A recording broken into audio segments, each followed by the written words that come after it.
So, one way of looking at this question is beautifully tragic in a sense, but the way I see quantum jumping is actually different.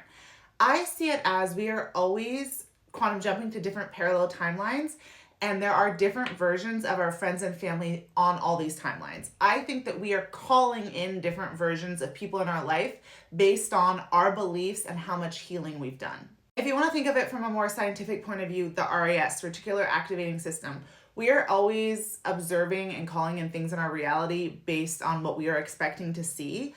I actually think that different people in our lives, when we need to heal something, we may attract we may attract a partner that is acting in a certain way to get us to wake up to something that we need to heal. But once we've actually healed that, they are in a sense different. I talked about this in the full YouTube video, but my partner who I'm with now, who had a tattoo on one timeline and doesn't anymore, he's a different version in this parallel reality. And in this reality, we're actually together, but that's because I've healed enough to be with him. In the other version of reality, I still exist and he still exists, but that version of him that knows me doesn't know this me.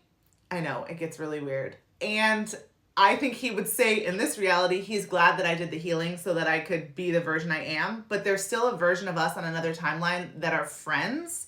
So in a sense, I did leave behind, not only are you leaving behind people that you love on one energetic level that they're at, you're also leaving behind your old identity.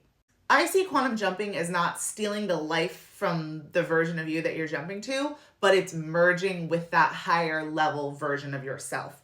And that version of yourself is going to have called in higher vibrational frequencies of the people that are in your life. You can even look at it from this perspective. Have you ever noticed that when you're doing like spiritual work or healing work on yourself, sometimes the people in your life, like your family, they start to change, especially when you're not trying to get them to change. Like you're not telling them to go meditate, but you're starting to do inner work and they start to have shifts. It's because not only are we healing like our generations, all the generations before us, but we're actually healing the people around us. So when we heal in a sense and jump to a new timeline, we are also helping that version of them jump to a new timeline, or we're just connecting with that version of them that is already at a higher level frequency.